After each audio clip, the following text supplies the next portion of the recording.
এই যে দেখেন আমার ছবিটা দেখেন, এই যে ছবি কতগুলো সিলে লেগছে দেখেন, পুরো মাথায় এগুলো সিলে দিয়েছে, পিন মারছে কতগুলো। এই যে পিনগুলা প্রতিদিন আমাদের একটা ব্যথা পেন করতো। এরপরে আপনার এই দেখেন আমার চোখ টোক পুইলা, যখন অপারেশন হয়েছে পুরো চোখ চেহারা সব সব পুইলা আমার, মানে খুব খুব কষ্টে, খুব কষ্টে আমার দিন কাটছে, খুব কষ্টে। পা এবং মাথা দুটোটাই ভবিষ্যৎ। মাথার কোনো একটা সমস্যা হলে মানুষ পাগল হয়ে যায়, মানুষের যন্ত্রণা কষ্ট মাথারটা। পাও তো হচ্ছে মানুষের চলাফেরা, পাও ভবিষ্যৎ, দুটোটাই শেষ। আমি আমার সন্তান নিয়ে খুব টেনশন করি, খুব কষ্ট ভোগ করি। আমার বুকে ফিডে একটা স্ট্রোকের মতো একটা যন্ত্রণা ব্যথা হয়ে গেছে। এখন যদি সবাই মিলে, আপনারা মিলে, সরকার যদি আমার ছেলের ভবিষ্যৎ কোনোটা করে দেয়, একটা চাকরি বা একটা বাতা কার্ড, তাইলে আমি খুশি। আমি মারা যাইলে আমার কোনো দুঃখ নাই। আমার শরীরটাও ভালো না, আমিও অসুস্থ, আমার পায়ে সমস্যা, না মাথায় সমস্যা। এখন পর্যন্ত মাথায় কয়টি সেলাই দেওয়া লেগেছে? অনেকগুলো সিলে লাগছে, তবে 30-এর উপরে। 30টার উপরে সেলাই দিতে হয়েছে। হ্যাঁ, জানতে চাচ্ছি আপনি পেশাগতভাবে কি করতেন? পেশাগতভাবে আমি ঢাকা নবাবপুরে 5 বছর ওইখানে ইলেকট্রিক দোকানে চাকরি করছিলাম। আমার চাচাতো ভাই আছে না, ওনাদের ইলেকট্রিক দোকান আছে ওইখানে 5 বছর ছিলাম। থাকার পরে এরপরে আমি 5 বছর ওখানে চাকরি করে দেশে যাই। দেশে যাওয়ার পরে একটা হসপিটালের মার্কেটিংয়ে জব পাই, হেলথ কেয়ার, সোমনি হেলথ কেয়ার ডায়াগনস্টিক সেন্টার, ওইখানে মার্কেটিং অফিসার হিসেবে থাকি। তো এখানে প্রায় 1.5 বছর করি। 1.5 বছর পরে দেখি আমার ভবিষ্যতের জন্য আরও ভালো কিছু করতে হবে। তখন এই চাকরিটা ছেড়ে আমি অন্য অন্য চাকরির জন্য ইন্টারভিউ দিয়েছি, ভালো একটা চাকরি খুঁজতেছি। এর কয়েক মাস পরে এই ঘটনা। এখন কি আসলে স্বাভাবিকভাবে আর জীবনযাপন হবে বা কিছু করে খেতে পারবেন কি?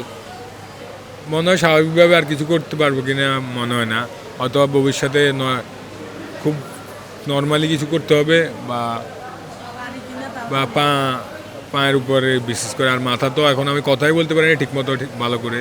দেশের জন্য এই জীবন দিয়ে দিলেন, দেশের জন্য বা দেশের মানুষের জন্য এত কিছু করলেন। দেশের মানুষরা কি এসেছে আপনার কাছে এবং তা আপনাকে কি খোঁজ নিয়েছে? আবার স্টুডেন্ট যারা ঢাকা ভার্সিটির স্টুডেন্ট অনেকবার আসছে, ওনারা আমার খোঁজ খবর নিয়েছে, ফল ফ্রুট যে যা পারছে একটু সাহায্য করছে বা খোঁজ খবর নিয়েছে, এটাতে খুব ভালো লাগছে। সাজিদ ভাই আসছে, সাজিদ ভাই এসে 3বার আসছে। সাজিদ ভাই এসে কিয়া জড়ায় ধরছে, খুব কিয়া সান্ত্বনা দিছে। এটাতে অনেক ভালো লাগছে আমার, যে আসলে আমি দেশের জন্য কিছু করছি, আমাদের স্টুডেন্ট বাইরের জন্য আমি কিছু করছি। এতে আমি অনেক গর্বিত, কারণ স্টুডেন্ট বাইরে আমার অনেক টেক কেয়ার করছে, অনেক ইয়ে করছে, ঠিক আছে। ওরা অনেক অনেক ভালোবাসা দিচ্ছে ওই স্টুডেন্ট বাইরে। ভবিষ্যতে তো বলতে পারেন, এই পর্যন্ত স্টুডেন্টরা আমাদেরকে অনেক অনেক হেল্প করছে। এখন আপনার চিকিৎসা খরচ কে বহন করছে বা কিভাবে চলছে? 7 তারিখের পর থেকে এখানে সবাই ভাসছে। দেখো আমার মাথার অপারেশন হয়েছে, আমি ছিলাম নিউরো সায়েন্সে, ওইখানে অনেকে জানতো না আমি আসছিলাম। তো 17 তারিখের পরে আমি এখানে আসার পরে ওইখান থেকে তখন থেকে আমি ফ্রি চিকিৎসা পাচ্ছি। এর আগে আমার প্রায় লাখের উপরে খরচ হয়েছে। পায়ের যে প্লাস্টার, স্যালাইন, ঔষধ, মাথার অপারেশন, এগুলো সব আমার ব্যক্তিগত খরচ হয়েছে। তবে বলছে কিছুটা দিয়ে দিবে, ডাইরেক্টরে বলছে, কিন্তু আমার লাখের উপরে খরচ হয়েছে। সন্তানের জন্য চাচ্ছি সন্তানের ভবিষ্যৎবাণী একটা কিছু যেন করে দেয়, একটা চাকরি বা একটা কার্ড টাট করে দেয়, বা তার কার্ড টাট, এটাই আমি চাচ্ছি। দেশের জন্য করছে, আরও করলে আরও খুশি। আমার ছাত্র ছেলেদের জন্য আমি খুব আন্তরিকতা, খুব ভালোবাসি ওদেরকে। ওরা যে দেখাশোনা করছে, ট্রিটমেন্টের জন্য ইয়ে করছে, ডাক্তার করে ফল ফ্রুট দিছে, এরা এটা খুব ওদের লাই দোয়া করছি। এবং দেশের মানুষেরাও আসি দেখছে, কিছু হেল্প করছে আমাদেরকে। এখন আমি যেদিন আমি আমার ছেলেকে বাধা দিনে, ছাত্রদের জন্য করুক, জীবন দেখ, এটাই আমি সন্তুষ্ট।